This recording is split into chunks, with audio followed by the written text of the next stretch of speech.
Welcome everyone, then I would like to start. Welcome to my session, How to Build Future-Proofed Applications, but you've probably already read it and you've probably already read the description where we are going to talk about. Before we're going to start, I want to start with some good news and some bad news. Let's just start with the bad news. Who has seen Emily in Paris? I see a few hands, some people are starting to laughing. I'm not him, okay? But the good news is, never happened before. So the good news is, I will take pictures, but I'm not him. So just to start, who am I then, if I'm not some actor in a series? My name is Peter. I'm Dutch, so you can forget the rest. That's too complicated.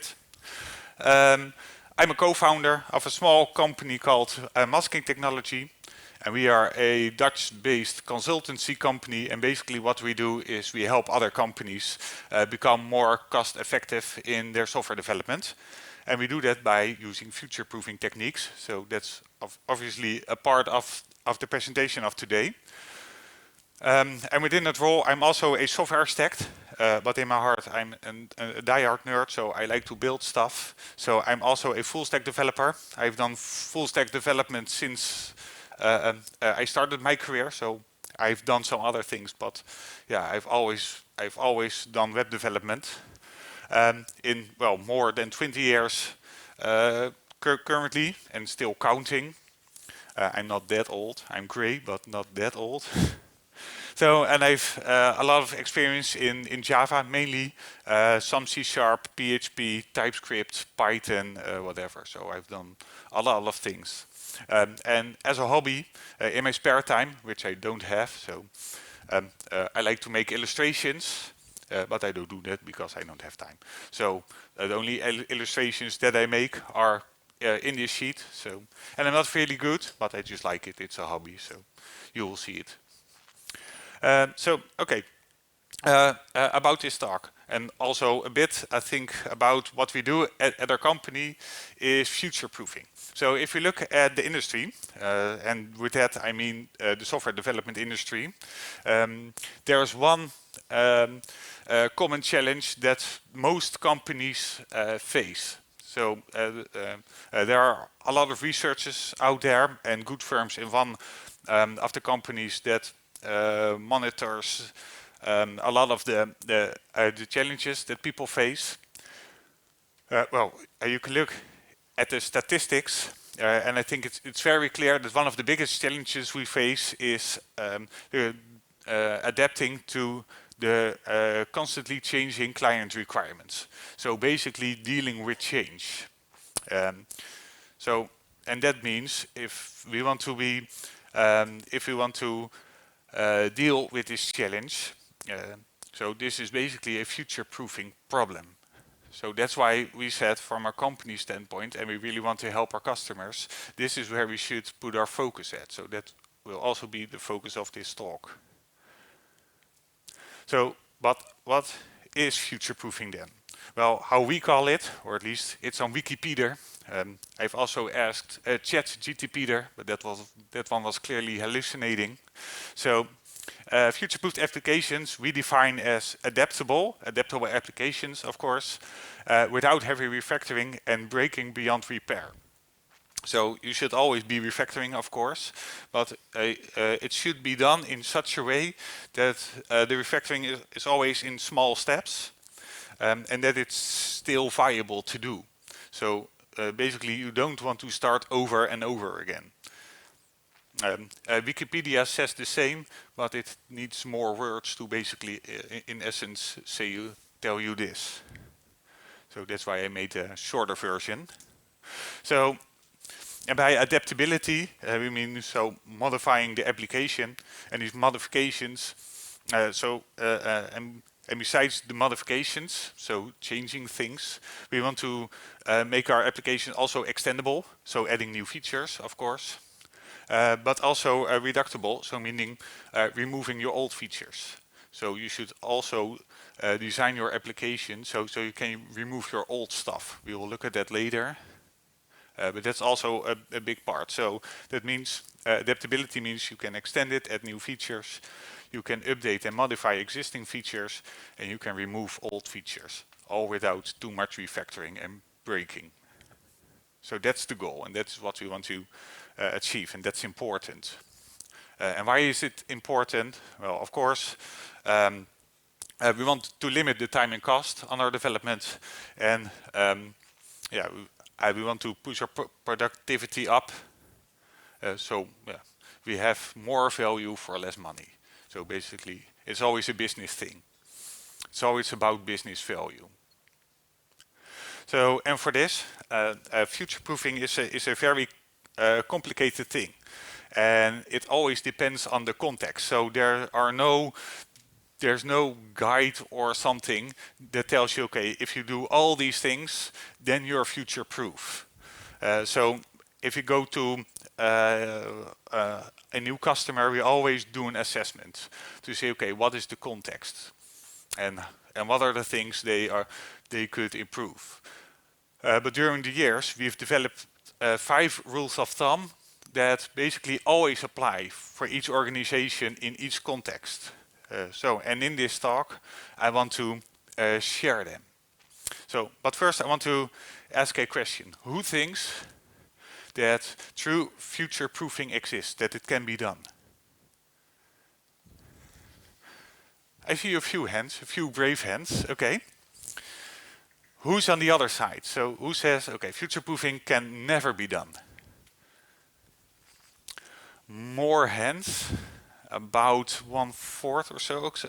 And who's in between? So it depends. Yeah, the majority of hands. I'm also at that side, so it always depends. So you can never guarantee that it always will succeed, but you can also not guarantee that it will always fail. Althans, well, you can guarantee that, of course. Failure is easier than to succeed, but it always depends. So, so what we do, so we look at an organization as a whole, but we also look at their software development lifecycle. So the 5 rules of thumb that we are going to look at will be mapped at these basic steps of the development lifecycle. So we start at the requirements, so we do 1 rule of thumb. Then the design phase, realization phase, where we're going to build, the verification phase, and the maintenance phase. But before we dive in, who is not a real developer? Are there non-developers here? Oh, I see 1 hand. Oh, okay, a few more hands. And that's understandable, this is build stuff, so I expected the most people to be developers, but this is not a typically technical talk. So I will add some technical details, but we will go really high level, so it's understandable for everyone that is involved within the development process. I think that's important. But if you have questions afterwards from, okay, how to do this in our context, just find me or my business partner. He's also here. It's a Dutch guy, so he's also tall and he's wearing a future-proofing shirt, so it shouldn't be that hard to find him. So if you have any questions, we can go more in depth, but we won't go really in depth during this session. So it's high over for now. Ready to start?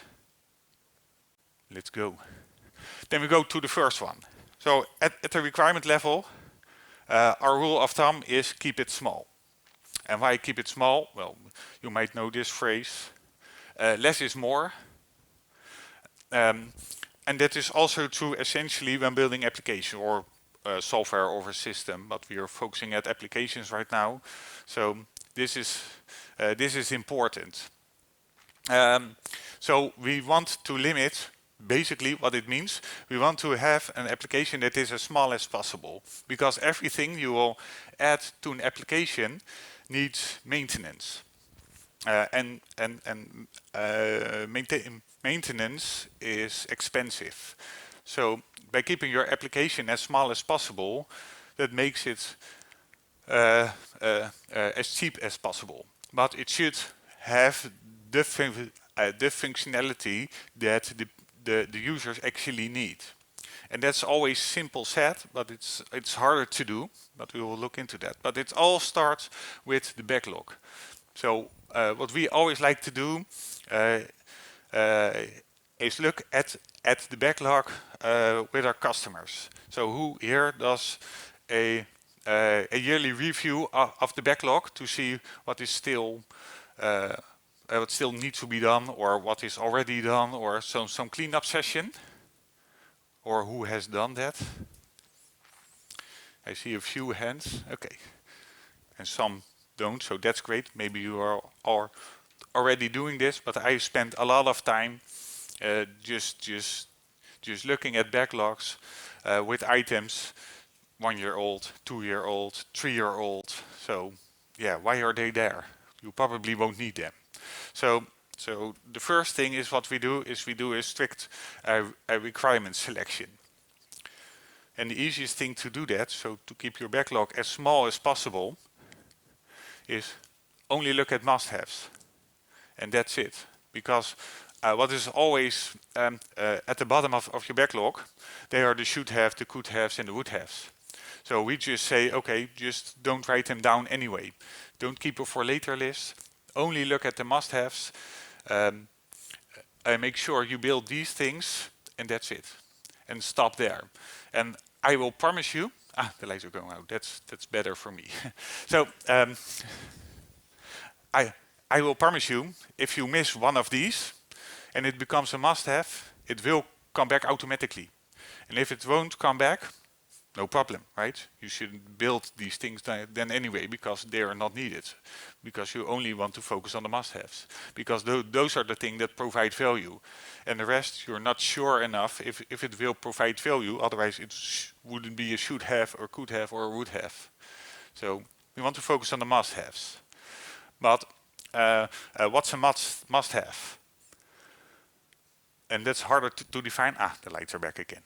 Also fine. So what we look at, so we've created a long list of criteria, but if you just compress them, they basically come down to this simple list. So if you want to accept a must-have, it should be, of course, understandable, because if it's not really clear yet what it is, what it should do, or what value it brings, then you should not accept it yet. Maybe later, but don't put it on your backlog yet, because it's not ready to be picked up. The value it should bring should outweigh the effort that you put into it. So the development effort, but also eventually the maintenance effort. So it's about the total cost of ownership of a requirement. So if it needs a lot of maintenance, and not many people will use it, or it doesn't have much value, then you shouldn't build it. Then you should just say, no, sorry, we are not going to do it, because it will cost us a lot of money and it won't bring back the value. The same goes for the risks. So if a requirement brings a lot of risk and the value doesn't outweigh the risk it brings, don't do it, because eventually it will hurt you. It will cost you a lot of money also. And the requirement should be stable. And by stable we mean sometimes a requirement comes in and you know, okay, this is going to change in a year or so. So we can implement it now, but some regulatory changes are coming or whatever. So then you should say, okay, we wait for that for a year. And once it's stable and we know what it's actually going to be for the long term, then we are willing to accept it. So those are the basic things we are looking at before we accept a must-have. So it's value-driven and it's risk-driven. So those are the two important things here. So that one was a simple one, right? I can promise you they're all simple. That's why they're rules of thumb. So the second one, so now we have limit about 2/3 of our backlog, we can start the design phase. So we have accepted one criteria, or we are starting a new application for that matter, and we just start with a minimal viable product with all the must-haves that we need short term. Then we can start the design phase. For that we say, and this is a known one, I guess, this is not new, keep it simple. But from a future-proofing perspective, there's one important thing, and I don't know. No, let's first look at simple versus complex. So what we want to try to achieve here is, if you're going to add a new feature, modify a feature, or you're going to remove it, you want to be able to find it quickly, and you want to do it without as less pain as possible. So if you remove something, it shouldn't break other stuff. So we want to have a simple design, and if you want to locate a sudden feature, it should be in a straight line instead of a big ball of mud implementation where it's just a maze because everything is calling everything, and it's just undoable. So we want to prevent that. Who here went to the session of Simon Brown for the architecture? Oh, a lot of hands. Okay. So at least half of the room. So as he already pointed out, good architecture is fundamental. So because every feature, everything you do is built upon the architecture. So if you make wrong choices there and you need to refactor it, then that hurts the most. So that's an important thing. So and just like Simon already pointed out, I think it's important to make the architecture zoomable. So you have several levels of architecture, making it easy to find the right spot to do things. So at the first level, there are modules. At least these could be modules. You can also interchange them with a microservice. So it's just so you can see a module and a service are just, yeah, you can just switch them, at least for our understanding, because if you design your application right, so you can start with a modular monolith. You probably heard about it right now, and you can decompose it. So if you do a domain-driven design, you can say, okay, I'll just create boundaries. So my modules per department for your organization, for example. We always try to achieve that the design of your application mimics the structure of the organization. Because if that maps 101, that means you have translated the domain of an organization to the architecture. And that really helps to make your architecture more understandable, because it's just like the organization. So in this case, I've used an e-commerce application, which has, well, basically a user, a shopping cart, notifications, etc., etc. So, and again, so these currently are modules. So these can be modules in a modular monolith, but they can also be a microservices. So the only difference is it's in a microservices setup, it's distributed. In a modular monolith, it's non-distributed. But basically, it's the same thing, and you can build it the same way. So if we go a level deeper, we are going to the components. So every module you can decompose into components. Every component should have a clear single responsibility. So the single responsibility pattern. I think most developers will be familiar with that by now. So in this case, we have a component just for orchestrating the process. We have a component for a database querying, and we have a component for a view or a form or whatever. So these are clear separation of concerns. And we like to use the manager expert pattern. At least that is what we have.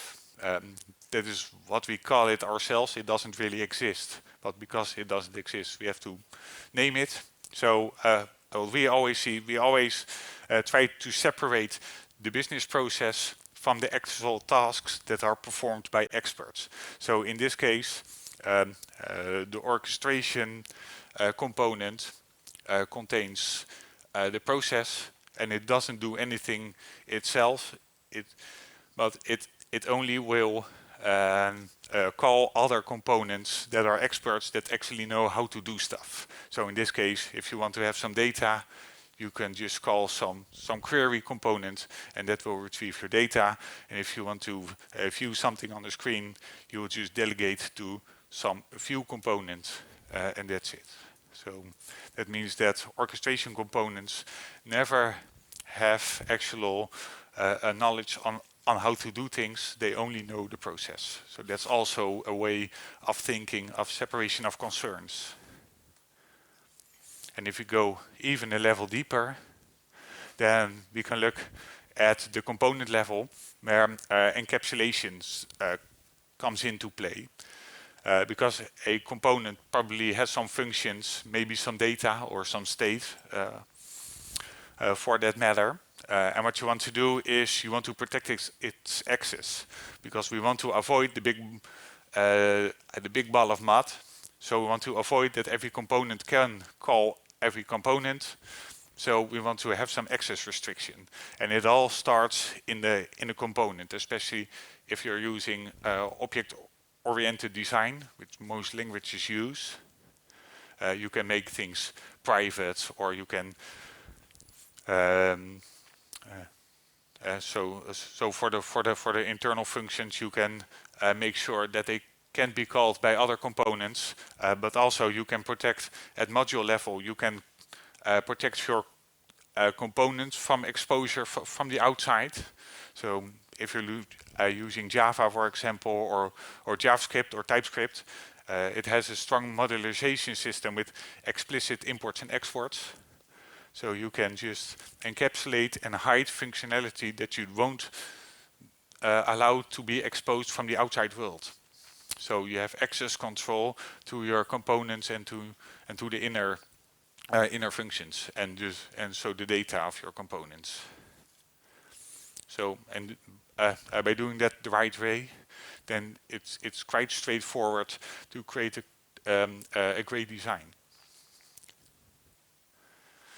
And one thing I see happen a lot is that especially I think mid-level developers, so if you start as a junior developer, you always write simple code because you don't know how to write complex code yet.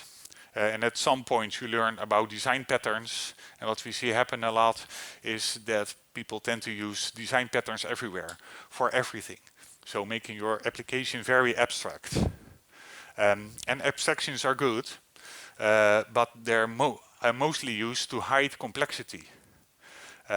So you want to avoid them. So if it's not complex, you shouldn't use abstractions, because it makes your application harder to understand and harder to read.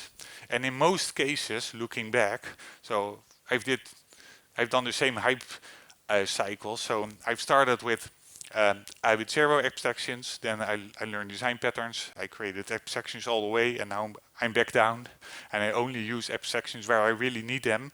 And if I'm not sure, I'm not using abstractions like design patterns or whatever until I'm hitting the point that I know I need them. So that takes a bit of experience, but limiting the abstractions, the number of abstractions, makes it much easier to read and understand your application. So handle with care. And of course, the biggest fear of our company is this situation. Limit nesting. So we already know probably in the code you shouldn't nest all the if statements in the else statements, in an if statement, in an else statement, etc., because it makes your code hard to read and hard to understand. But you can do the same for at your application structure level. So if you are structuring your application, so you can use modules, and you can use inner modules, and you can use inner modules and inner modules, so you can create a really fine-grained module structure. But even so, that makes your application harder to understand, because you have to go all the levels deep to find the thing that you actually are looking for. So our basic rule is keep the nesting of your folder structure, your module structure, whatever structure, to 3 levels. That's understandable, and that's simple. And if that doesn't work, you are probably can split things off to avoid this situation. So also handle with care. So that was for the design. So now we have some design, and we have a zoomable architecture. We can start building our feature or our application. So we're going to the realization phase. And here we have the simple rule, keep it elegant. And by elegant, we basically mean keep it readable. Some people say that code is poetry. Well, we don't really agree with that. But code is documentation. So what we want to achieve is self-documenting code. So that means you don't have to create a subset of documentation outside your application, but you also want to avoid to typing a lot of documentation or additional documentation in your code. So we probably know Java doc or PHP doc or whatever. So you can basically document every function, every field. Yeah, but that also requires maintenance. So a better thing is to use proper naming of your fields and of your functions so that they are self-explanatory. So you don't need to write the additional documentation. And if you change things, you cannot forget to update the documentation. So it saves on time and on money. And that is also very simple, of course, but that is also a thing that people often tend to forget. Like this one. So we like to comment our code. And sometimes for the good reasons and sometimes for the bad reasons. So what we see a lot happening is that there are still documentation explaining how the code works. And that's a sign. And that's a sign that says, okay, so apparently my code is not understandable enough, so I need to document it to describe what it does. So actually it just says, I need to refactor it, I need to rename some variables, some functions, or I need to split things up to make it more understandable. So the only lines of documentation that we are allowing is to explain why things are there. So if you made a decision why you went for a certain strategy, that is something that you want to document in your code. So another developer can understand why you've made these decisions. And that's it. And the rest of the code should be understandable by itself. And of course, another thing that's one of the hardest things, I guess, in our line of work, naming things. Is this correct? I hear a lot of yes. Somebody's disagreeing. Well, it depends. It could be. It has a flat back, so it could function like a dining table, right? It's not that bad. So it depends on the domain. So if you're in a domain that uses elephants as dining tables and everybody understands it, it's fine. But sometimes you get in a situation you think, okay, now I understand the naming and that's it. And then you go to the next file and you find this. Still technically correct, because the elephant could act like a dining table. Yeah, but it can also act like a hairdryer. So which one is correct? And still, it doesn't say that this is wrong. So it could be that you are in a domain that the same thing is used for or has multiple responsibilities. But it's definitely something you want to avoid. So if you see this kind of situation, it's time to get the team together and start discussing, okay, is this correct or is this incorrect? So naming things together with cache invalidation are the hardest things in software development. It's always challenging. And I think this is maybe the most technical slide of this presentation. Magic numbers, that is what we see happen often. So meaning if you're calling a function and parameter number 3 or argument number 3 has the number 42, yeah, you don't know what it means or what it should represent. So that means that is what we call a magic number. It's undefined. So a better solution is to create a constant with a clear name, what the number 42 means within the context, and pass the constant as argument value for your function to make it more understandable. So I think those are the top things that we see still happening. In the companies we help. So now we have a limited set of requirements. We have a great design and we've implemented it properly, or at least it's readable and it's understandable. So it's elegant. It's time for the verification. And here we always say we have to keep it safe. And most people tend to think, okay, this is about the security. It's also about the security, but there's more to it. Because everything you do, we've already looked at it at the requirement level, has a certain risk. And if you go to the verification phase, so you're starting testing, etc., so you can put a lot of effort into it. But to be cost effective, you want to limit the number of work you spend on the verification, because it doesn't have direct business value. So it's always finding the balance between, okay, what risk are we willing to take, and what effort does it take for the verification. And for the verification itself. So for the implementation, so we all know, I guess, use cases. So we can use use cases for the verification, just to verify if the application does what it should be doing.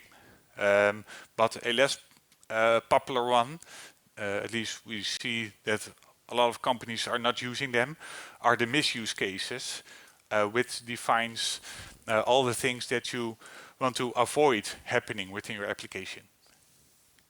And this is also a part of the risk-based verification. So sometimes you want things to happen, and sometimes you want, okay, 10 minutes, things do not happen. So it's always good to look at both sides. And okay, so but what should we verify then? Well, there are a few things. Of course, the correct operation.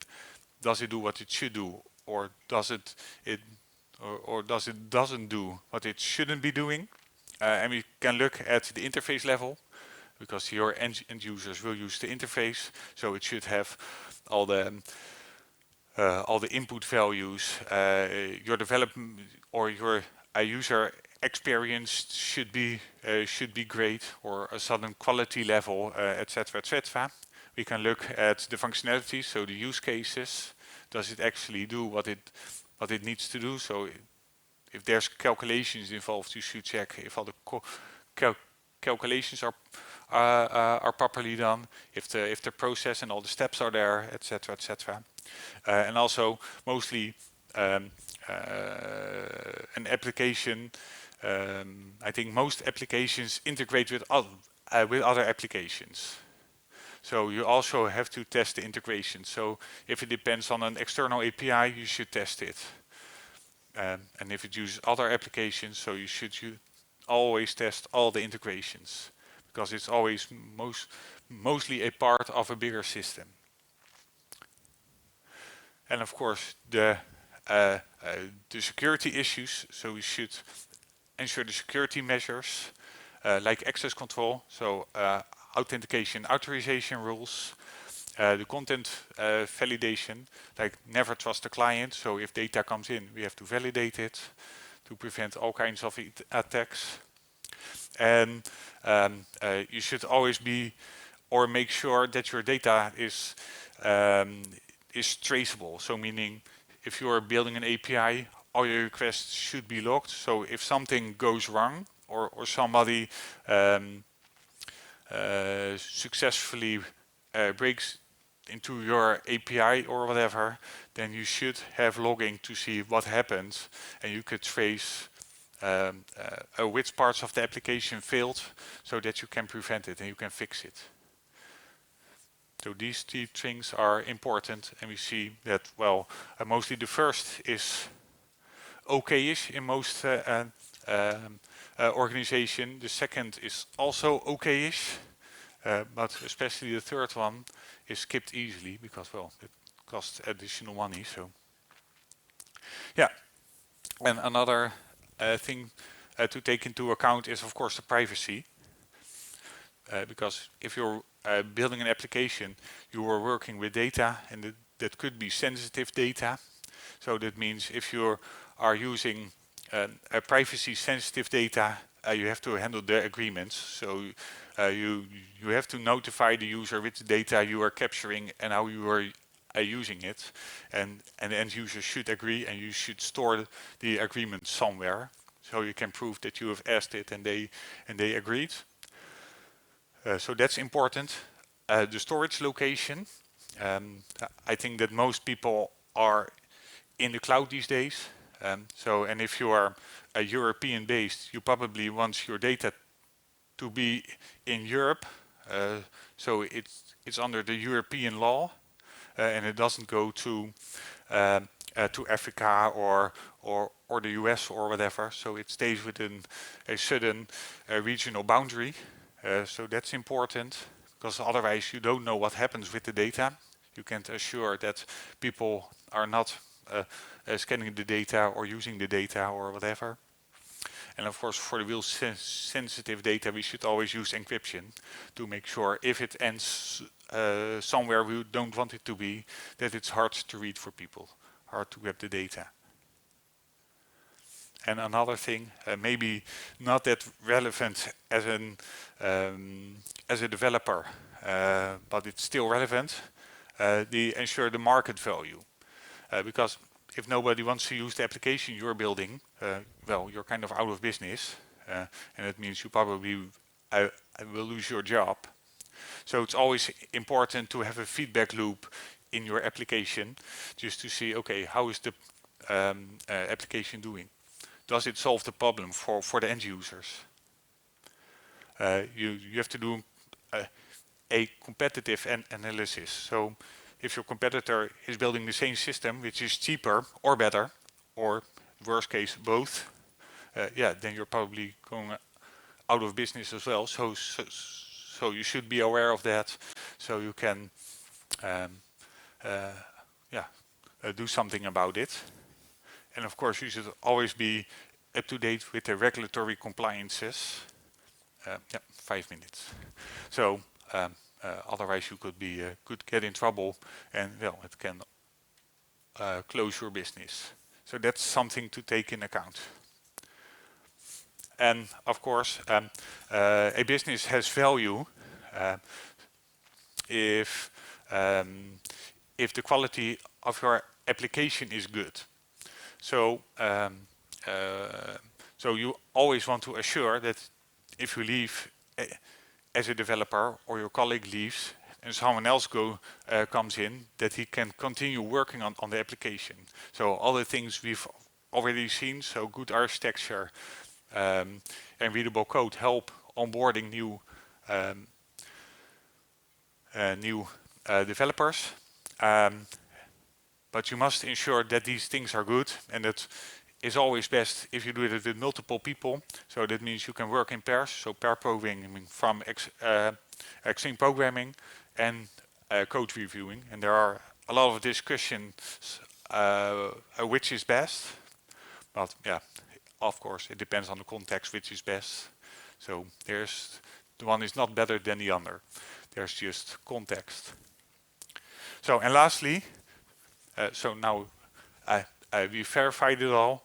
We go to the maintenance phase, and that's always tricky because you always deal with debt at some point.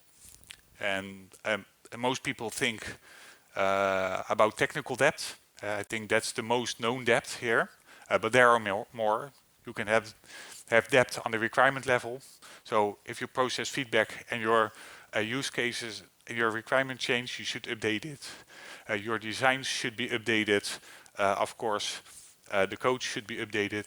If your language changes, but also the dependencies, you should be up to date with your dependencies to avoid risk.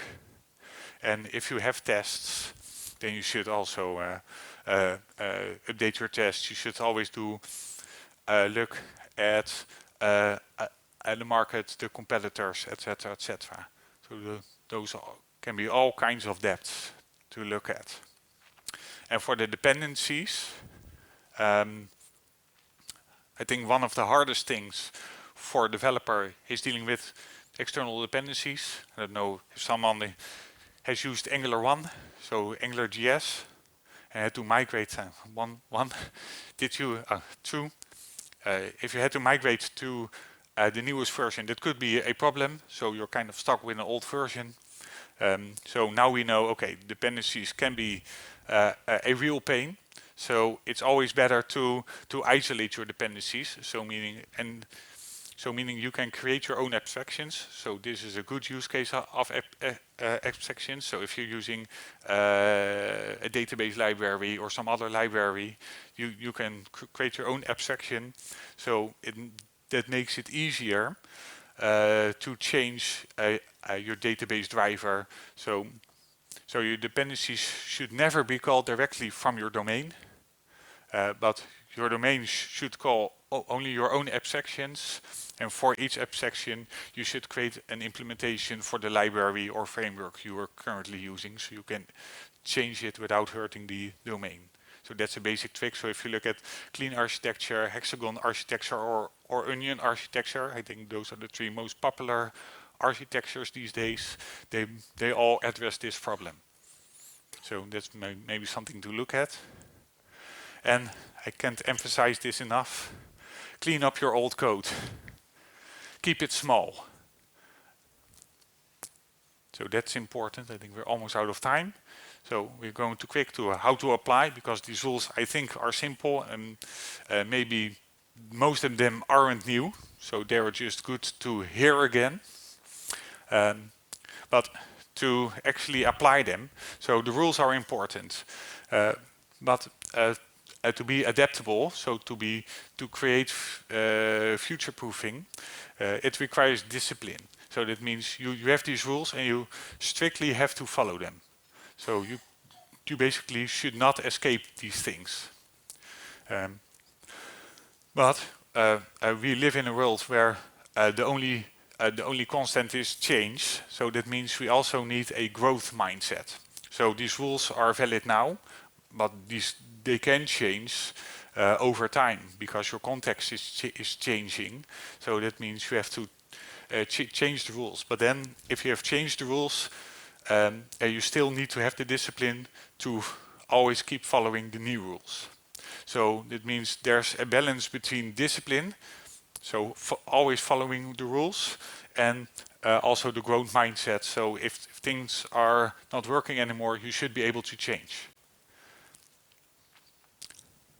And of course, this should not only be done for the developers, but it's a true team effort. So if you look at future-proofing and the process and some rules, there are always users involved, the business is involved, and development is involved. So it's a team thing. So there should be alignment between all the stakeholders basically,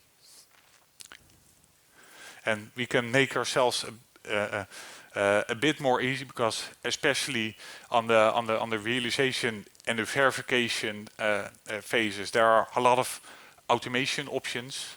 So we can do automated testing, we can do code quality measurements, etc. We can all automate it. So focus on automation to make applying these rules a lot simpler. So the key takeaways: always focus on the must-have. So have a strong requirement selection. So keep it small. I want to keep it simple. So if there's a must-have and it needs to be added, you just need to know, okay, it has to go here. It should be clear. You have zoomable architecture, so it's navigable. You have self-explanatory code, so I limit the documentation because that's overhead, and all the naming should be clear, even if it's an elephant. All your risks should be mitigated, at least the risks that are relevant. And of course, your debt should be cleared as much as possible, or at least, if possible, all the debt. And most importantly, because this is all I said was just common sense, so yeah, this is the most important slide I have. Keep thinking. And that's it.